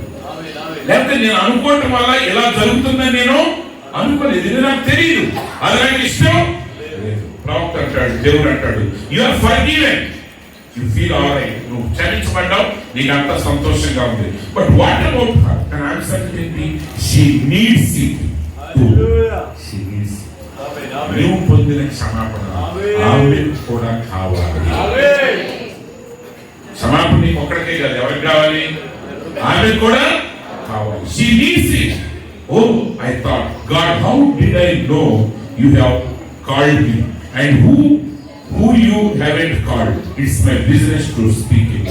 ఇప్పుడు మనకు బాగా తెలుసు, జగత్ప్రణాళిక ముందు ఆయన రక్షించాడు, ఆయన్ని నీకు అనవసరం. నీ పని ఏంటంటే ప్రతి వాడికి సువార్తను బోధించడం, ప్రతి వాడికి క్షమాపణ బోధించడం నీ పని. కాబట్టి మనం ఏం చేయాలి? పరిపూర్ణత ఎక్కడ ఉందంటే, ఎవడైనా క్రీస్తు యేసునందు ఎడల వాడికి ఏ శిక్ష విధి లేదు. కాబట్టి మనం ఏం చేయాలి? నువ్వు సంఘంలోకి వస్తే సరిపోలేదు. క్రీస్తు గురించిన మూలోపదేశాలని నీకు తెలుసుకుంటే ఉపయోగం లేదు. నువ్వు క్రీస్తులో ప్రవేశించాలి. నువ్వు క్రీస్తులో ప్రవేశిస్తే నువ్వేం అనుకుంటావంటే ఆ యొక్క శిక్ష విధులు తప్పించుకుంటావు. But it is the things you see in your spirit through the word. ప్రియమైన సహోదరి సహోదరులారా, ఈ విషయాలన్నీ మనం ఎలా తెలుసుకోగలం అంటే, నువ్వు ఆత్మ ద్వారా వాక్యాన్ని చూచుట ద్వారా. నువ్వు వాక్యాన్ని మానవ జ్ఞానంతో చూస్తే ఇతర మనుషులు నశించాలని నీకు అనిపిస్తుంది. కానీ నీ ఆత్మ ఆ వాక్యము ద్వారా చూస్తే నిజమైన దేవుని యొక్క హృదయాన్ని నువ్వు చూడగలవు. నేను కొద్దిసేపటి క్రితం చెప్పాను, యెరూషలేములో ఉన్న సొలొమోను దేవాలయం. కానీ మీకు తెలుసా, బైబిల్ చెప్తా ఉంది, ఆయన మనుషుల యొక్క హస్తకృతాలయములలో నివసించడు. సొలొమోను కట్టిన అంత ఆలయం కూడా ఆయనకు పట్టజాలదు. కానీ ఎక్కడున్న ప్రతి మనిషి యొక్క ఆత్మ ఆ సొలొమోను ఆలయం కంటే గొప్పది. ఆకాశ మహాకాశాలు పట్టజాలని దేవుడు సరిగ్గా సరిపోయే స్థలం ఎక్కడ ఉందంటే అది మానవుని హృదయములో. అంటే నీ హృదయం, నీ హృదయం ఎంత పెద్దదో తెలుసా? ఆకాశ మహాకాశాలు పాల పొంతలు కూడా మించినది నీ హృదయంలో ఖాళీ స్థలంలో కాదు. అందుకే ప్రతి మానవుడు విలువైన వాడు, ప్రతి మనిషి విలువైన వాడు. ఇక్కడ ఉన్నవాడు లేనివాడు అనే సమస్య లేదు. ప్రతి మానవుని హృదయంలో ఎలాంటి స్థలం దాగి ఉందంటే, ఈ విశ్వం అంతటిని పట్టని దేవుణ్ణి పట్టగలిగిన స్థలం మానవుని హృదయం దాగి ఉంది. కాబట్టి ఈరోజు మనం కేవలం దేవుని గురించి మాత్రమే కాదు, మన మనస్సు గురించి మనం ఎరగాలి, మన ఆత్మ గురించి మనం ఎరగాలి. మన ఆత్మ గురించి మనం ఎరిగితే ఆ యొక్క స్థితికి మనం చాలా ఒక చిన్న మాట చెప్తాను, చాలా జాగ్రత్త. ప్రెసిడెంట్ గారు ఏమనుకోవద్దు, ఒక రాజకీయ నాయకుడికి గెలవాలంటే ప్రతి మనిషి ఓటు కావాలి. మంచోడైనా ఒక్క ఓటు వేయగలడు, ధనవంతుడైనా ఒక్క ఓటు వేయగలడు. ఆయన రైస్ మిల్ వాటర్ గారికి ఈ ఒక్క ఓటు చాలని ఆ పని వాళ్ళందరూ వదిలేశాడు అనుకోండి, ఏమవుతుంది? ఓడిపోతాడు. ఎందుకంటే ఆ ఓట్లు లెక్క పెట్టేటప్పుడు రైస్ మిల్ ఓనర్ వేసాడా లేదా రైస్ మిల్ వాచ్మెన్ వేసాడనే సంబంధం లేదు. ఆ ఎన్నిక దగ్గరికి వచ్చేసరికి ఈ ఊర్లో ఉన్న ప్రతి వ్యక్తి విలువ ఒకటే. ఆడు పరిశుద్ధుడైనా, ఆడు తాగుబోతోడైనా, ఆడు మంచోడైనా, ఆడు చెడ్డోడైనా, ఆమె ప్రతివత అయినా, అది పనికి వారిదైనా, ఎలాంటిదైనా ప్రతి వాడి విలువ ఒకటి. దానిని బట్టి ఒక వ్యక్తి అధికారానికి ఎక్కుతాడా దిగుతాడని కాదు. యేసు ప్రభు వచ్చినప్పుడు ప్రతి వ్యక్తిలో ఆయన చూసింది ఆయన పట్టగలిగిన స్థానాన్ని. అంతేగాని వీడు పరిశుద్ధుడా, వీడు స్పర్శయుడా, వీడు సద్దుకైడా, వీడు అదా ఈదా, వీడు తెల్లోడా, ఈ నల్లోడా, వీడు తూర్పుడా, వీడు పడమటోడా ఆయన అనవసరం. ఆయన కావాల్సింది ఏంటంటే నేను పాపిని, ఆయన రక్షకుడు, ఆయన రక్షించాడు, ఆయన స్వీకరించే ఒక హృదయం కావాలి. ఎరుకో పట్టణానికి వెళ్ళినప్పుడు ఆ ఎరుకో పట్టణంలో ఎంతో మంది గొప్పలు ఉన్నారు, ఎంతో మంది రాజులు ఉన్నారు, రాజకుమారులు ఉన్నారు, కులీన వారు ఉన్నారు, సాంప్రదాయం కలిగిన వారు ఉన్నారు, ధనికులు ఉన్నారు, సామంతులు ఉన్నారు. కానీ ఒక వేశ్య మాత్రమే ఆ వర్తమానాన్ని స్వీకరించింది. ఆ వేశ్య మాత్రమే ఇశ్రాయేలులో వాళ్ళు చేసుకుని వంశవాళ్ళని దేవుడు చేసుకున్నాడు. ఎందుకంటే ఆయన కావలసింది ఆయనను చేర్చుకునే హృదయం కావాలి. చరిత్ర చెప్పేవాడుగా దేవుడు కావాలి. దేవుడు కావాల్సింది లోకం గురించి చెప్పేవాడు కాదు. ఈరోజు ఒక దైవ సేవకుడు నిలబడ్డాడంటే, ఒక విశ్వాసం నిలబడ్డాడంటే ప్రతి వ్యక్తి రక్షించబడ్డాడు అర్హుడే. వాడి హోదా చూడమాకండి, వాడి వర్ణాన్ని చూడమాకండి. రక్షణ ఎవరైనా పొందగలడని అపొస్తలుడైన పౌలు అన్నాడు. ఆయన పాపులను రక్షించుటకు ఈ లోకంలోకి వచ్చినమాట పూర్ణాంగీకారములకు యోగ్యమై ప్రతి వ్యక్తి ఎవడైనా.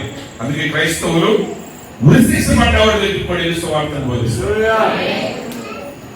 ఎందుకంటే వాడి పోకముందు వాడి లోపల విలువైంది బయట. ఇప్పుడు ఉరిశిక్ష పడ్డవాడికి ఏం ఉపయోగం? వాడు చర్చిలోకి వస్తాడా? వాడు వచ్చి 10 రూపాయలు కాల్ చేస్తాడా? లేకపోతే వాడు ఏమైనా తుడుస్తాడా? అవన్నీ మనకు అనవసరం. వాడి లోపల ఆ లోపల ఉన్న స్థలము దేవుని నివాస స్థలానికి యోగ్యమైనది. వాడి గారి సత్యాన్ని అంగీకరిస్తాడు. అదే పౌలు గారు చెప్పాడు చాలాసార్లు, నీవు నీ ఇంటి వారు రక్షించబడతారు.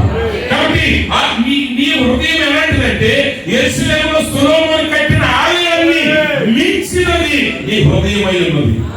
అందుకే ఆ హృదయంలో దేవుణ్ణి తప్ప మరి ఎవరిని పెట్టమా. మనకేం అన్ని కావాలి.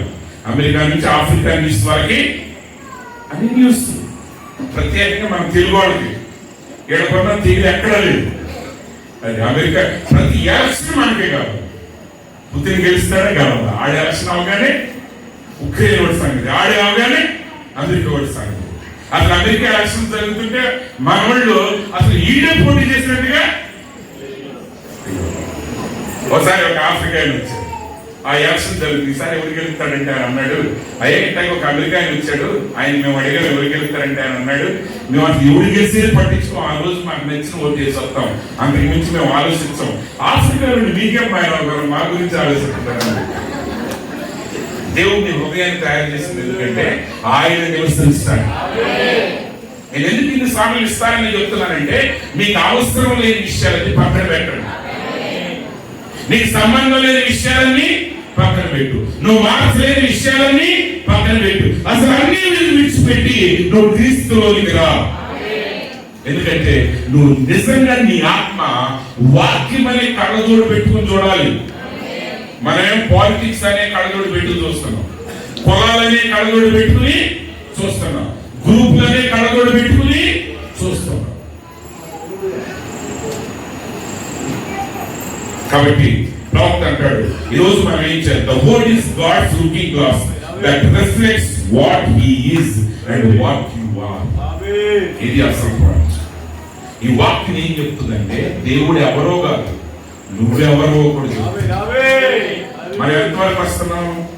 దేవుడు ఎవరో గురించి మాట్లాడుతున్నాం, కానీ అసలు పాయింట్ నువ్వెవరు.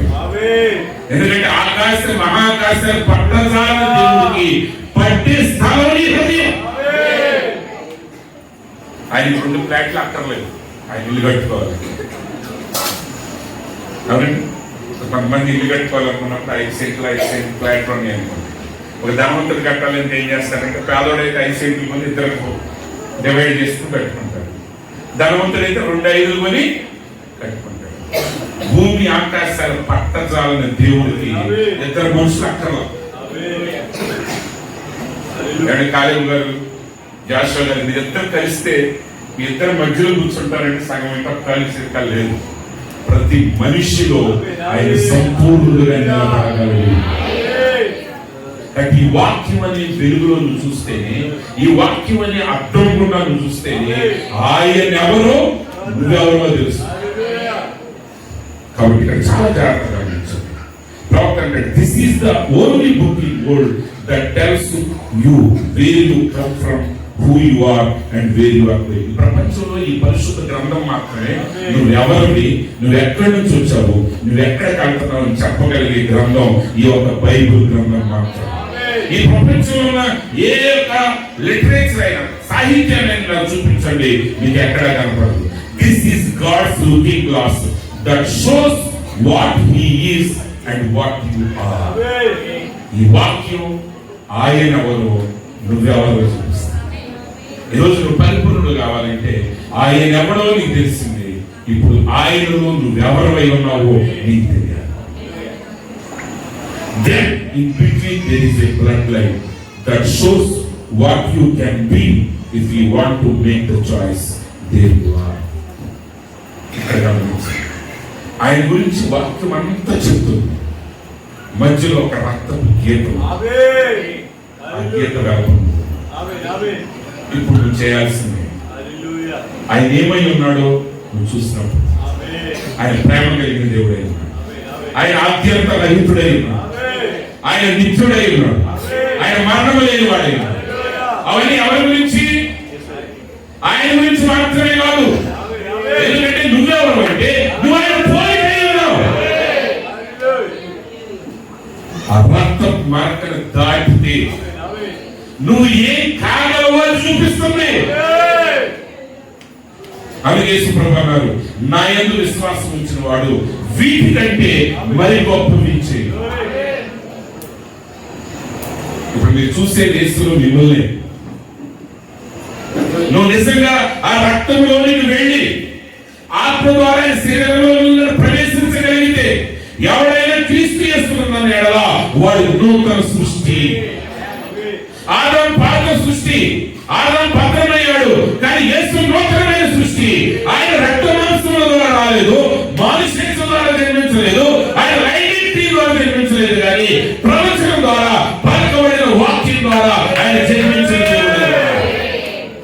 ఇప్పుడు ఆయన 2000 సంవత్సరాల ఆయన ఏ రీతిగా నడిచాడో ఆ నడక నీదే, ఆ నడక నాదే. అలా మనం మారగలం. అయితే ఎంపిక నీది. ఇప్పుడు ఆ పరిస్థితి దగ్గర మనం ఉన్నాం. Then in between there is a bloodline that shows what you can be if you want to make the choice. ఈ రోజు నువ్వు సరైన నిర్ణయాన్ని నువ్వు చేసుకుంటే నువ్వు ఏం కాగలవో అది ఆయన చూపిస్తున్నాడు.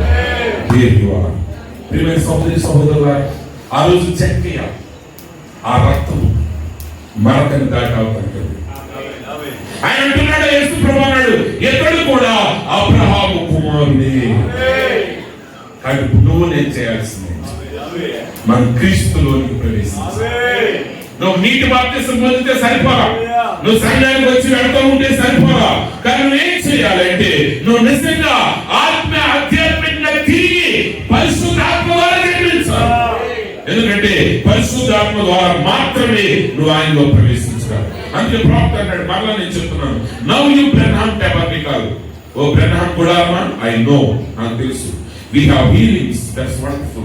మన మధ్య స్వస్థతలు ఉన్నాయి, అది అద్భుతాలే. We have visions, మనం దర్శనాలు కలిగి ఉన్నాం. Oh, that's fine, అదంతా మంచిదే. And you have spiritual dreams, and sometimes they are not spiritual dreams. కొన్నిసార్లు మీరు ఆత్మ సంబంధమైన దర్శనాలు కలిగి ఉంటున్నారు, కళలు కలిగి ఉంటున్నారు. కొన్నిసార్లు ఆత్మ సంబంధమైనవి కావు. We are entering into another phase, living the doctrine. ఇప్పుడు మనం మరొక దశలోనికి వెళ్తాం. ఆ దశ ఏంటంటే విన్న బోధ పక్కన పెట్టాలి. ఆ బోధని yes We got to the doctrine of Christ. We believe he was the Son of God and virgin born. We believe that all these things. That's just wonderful. But leaving that, let's go on perfection. ఆయన తల్లి గర్భంలో జన్మించాడు, ఆయన మరణించాడు, తిరిగి లేచాడు. ఇవన్నీ అద్భుతమే. పక్కన పెట్టి ఇప్పుడు క్రీస్తులో అంటే ఆయన ఏమై ఉన్నాడో అది మనం అవ్వాలి. ఏమవ్వాలి? అయ్యండి మాకు వద్దండి, అది మా వల్ల కాదు. నువ్వు దేవుడు ఎదురు నిలబడి, నువ్వు దేవుని ఎదుట నిలబడాలి. ఎందుకంటే దేవుని ఎదుట నిలబడాలంటే ఒకడు పరిపూర్ణుడై ఉండాలి. ఆ పరిపూర్ణతను ఎక్కడ కలిగి ఉన్నావంటే నువ్వు యేసుక్రీస్తులో ప్రవేశించావు. నువ్వు ఎప్పుడైతే యేసుక్రీస్తులో ప్రవేశించావో దేవుడు నిన్ను చూచుకోలేదు కానీ ఆయన్ని చూస్తున్నాడు. ఎందుకంటే ఆ శరీరం మన పాపముల విషయమే నలగొట్టబడి మన సమాధానాత్మకమైన శిక్ష ఆయన భరించాడు. ఆయన పొందిన దెబ్బల వల్ల మనకు స్వస్థత కలుగుతుంది. ఎప్పుడైతే నువ్వు యేసుక్రీస్తులో ప్రవేశించావో ఆయన నీ స్వరాన్ని వినగలడు కానీ ఆయన చూసినప్పుడు ఆయన యేసు శరీరాన్ని చూస్తాడు. దేవుడికి మనల్ని చూడట్లేదు, యేసును చూస్తాడు. ఆయనలో ప్రతి పాపం చెల్లించబడింది. దేవుడు ఇంకా నిన్ను చూడట్లేదు. By the Holy Spirit baptism, we are baptized into the body and are free from sin. నువ్వు ఇంకా పాపంలో ఉన్నావంటే అర్థం ఏంటంటే నువ్వు ఆయనలో ప్రవేశించలేదు. ఇంకా పాపం నేను వెంటాడుతుందంటే అర్థం ఏంటంటే నువ్వు ఆయనలో ప్రవేశించలేవు. నువ్వు ఆయనలో ప్రవేశించినప్పుడు పాపం నుంచి విడుదల పొందుతున్నావు. God don't see you no more, he only see Christ. When you are in the body, God can't judge the body, he already judged it. కాబట్టి మనం చేయాల్సింది ఏంటి? పరిశుద్ధాత్మ బాప్తిసాన్ని పొందుకుని మనం క్రీస్తులో ప్రవేశించాలి.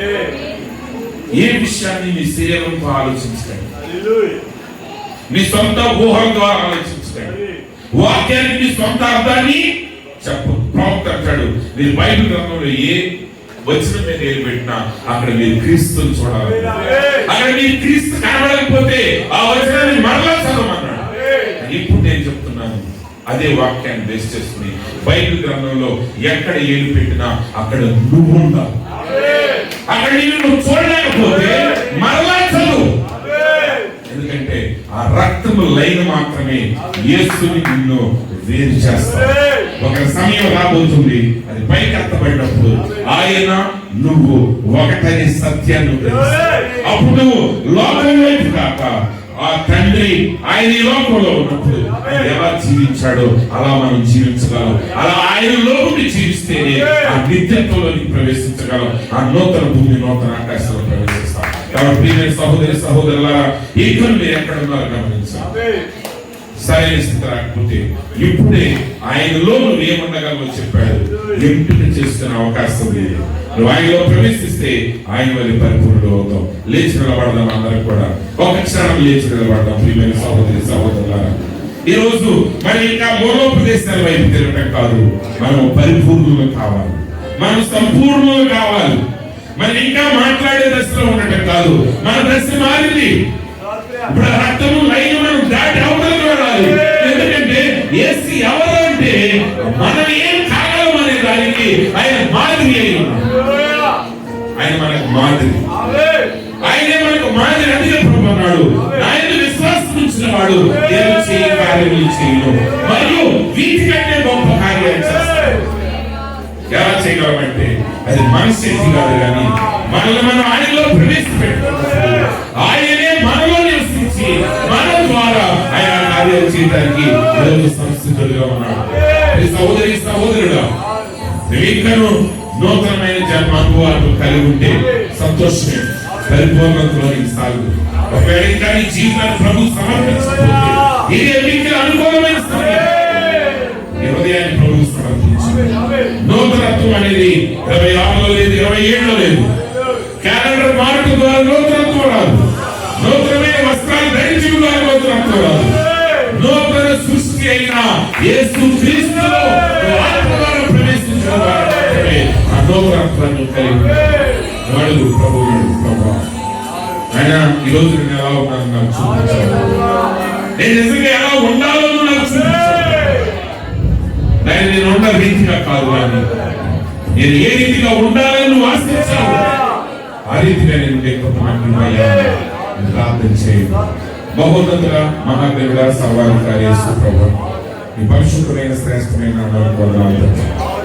అవును ప్రభువా, ఈ లోకంలో ఏది మమ్మల్ని నూతన పరచలేదు కానీ, మమ్మల్ని పరిశుద్ధపరచలేదు, మమ్మల్ని పరిపూర్ణుడు చేయలేదు, మమ్మల్ని పరిపూర్ణుడిగా చేయగలిగింది పరిపూర్ణుడమైన నీవు మాత్రమే. పరిపూర్ణమైన నీవు అర్పించిన బలి అర్పణ మాత్రమే, నువ్వు కాల్చిన రక్తమే నాయన మమ్మల్ని శాశ్వత కాలం పరిశుద్ధంగా చేస్తున్నావు. నిశ్చయంగా వ్యక్తపడిన వాక్యం ప్రతి హృదయాల్లో ఆయన కార్యాన్ని జరిగించాలి. నిశ్చయంగా ఈ వాక్యం ప్రతి హృదయంతో మాట్లాడి చూపలేవాడు. ఈ ప్రత్యక్షత వెలుగులు వారి మీద ప్రకాశం చేయాలి నాయన. ఆ యొక్క రక్తపు అజ్ఞత దగ్గర నిలబడి ఉన్నాం. నిజంగా నీ జీవితం నీవేం కాగలవు చూపిస్తుంది. నేను ఈరోజు నిర్ణయం తీసుకుంటున్నాం, ఆ ఎంపిక నేను చేస్తున్నాను. మేము నీలో ప్రవేశించుకుంటున్నాం. ప్రతి వ్యక్తికి నీలో ప్రవేశించే కృపనివ్వండి, ఆ ప్రత్యక్షతనివ్వండి. నీలో ప్రవేశించి ఒక నూతనమైన సృష్టిగా ఈ లోకంలో జీవించే కృపను వారికి అనుగ్రహించడం యేసుక్రీస్తు పరిశుద్ధ నామములో ప్రార్థిస్తున్నాం తండ్రి. ఆమేన్. God bless you. ఈ సమయాన్ని తిరిగి దైవజనులకు అప్పగిస్తున్నాం.